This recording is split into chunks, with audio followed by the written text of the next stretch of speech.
it is now time to lock down Hurricane Helene. You're going to notice some background noise that I want in this video. I'm getting hit right now by a rain squall from this hurricane. I live in Boynton Beach, 250 miles away from this storm. That just shows how big it is.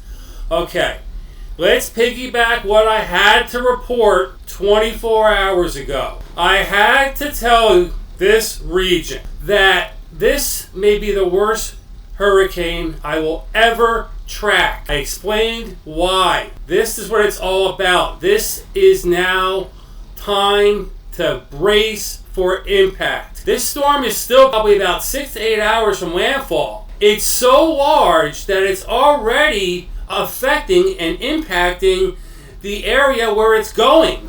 So, did you hear that?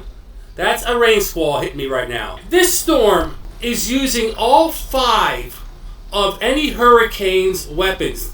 I've never seen one use all 5 to this maximization. You're going to deal with 1, storm surge. Secondly, inland flash flooding. Third, tornadoes, which are hitched to inland flash flooding, which I'll explain in a moment. Fourth is wind speed. And fifth is like the cherry on top. This hurricane is huge in size.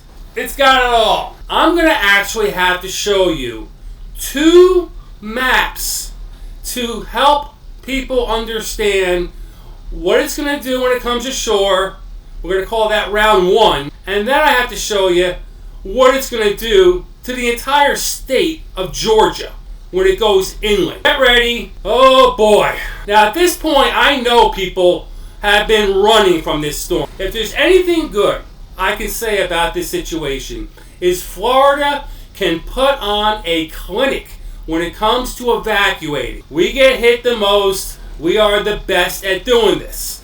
And you have to move, in this situation, millions of people. What's going to happen here? Let's take this in sequence. As of the 5 p.m. advisory on Thursday, September 26, 2024. Yes, I'm saying the entire date for a reason. It's going to be historic. A date you will never forget. Here it is. I have it in black for a reason. That's a color, to me, of death. So that's what this hurricane deserves based on what it's going to do. This map last night has not changed. When I reported last night, I didn't have to change this. And I told you that there probably wasn't going to be any change because of the storm's size. So let's go back over the situation. From this dot all the way down here to St. Pete is about 350 miles. They're all going to get storm surge. The maximum storm surge can be up to 20 feet. That's going to be in ground zero, which I'll get to. Inland flooding and tornadoes we're going to cover when I go to round 2 and go over Georgia. Now the winds.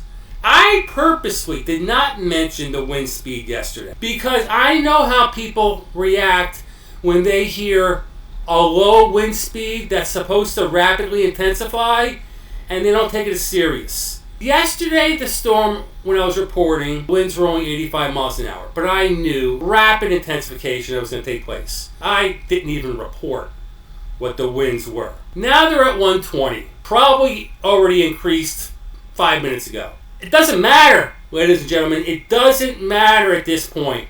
You're getting a major hurricane. Your wind speeds are going to be north of 125. That's all you got to know. You can hide from the wind. There's an expression we use in this business. You hide from the wind, you run from the water. I'm not worried about the water, the mandatory evacuations. Here is still the cone like it was 24 hours ago. This monster is going to come in this gap. The size of it is going to make it reach all the way down into here. It's just going to affect so many people because of the size of this hurricane. Unsurvivable storm surge, catastrophic winds, and it's going to be in here. So this is round one, all right? Fast and Furious. It is traveling about 21 miles an hour. That is what's going to make it charge into Georgia very quickly. Now let's look at round two. The state of Georgia. After this hurricane comes ashore, it's going to enter Georgia in a couple hours because it's traveling at a very high rate of speed. It's going to come in right around here. Now, from this location all the way to Atlanta is 227 miles. The bottom line here, Georgia, the entire state is going to get impacted. Now, if you drew a line right down the middle of the state, the right side is going to be more likely to get tornadoes. What's going to happen here is you're going to have widespread power outages. This whole region, no one's going to have power into here. This state is going to feel inland flash flooding, and the whole state has to be on high alert. You need to be sheltered. You need to be away from windows. You need to be on your phone because your power will be out if a tornado is in your area. By being on your phone, you'll be alerted and you can shelter in an interior room, which has as many walls as possible separating you from the outside. Usually it's a bathroom. Very serious event going on here. It's not just about coming in on the water. This hurricane is bringing everything.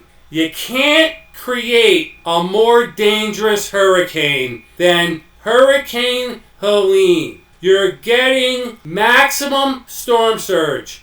You're getting ridiculous inland flooding that's going to reach as far as Atlanta, maybe even north, and the tornadoes as well.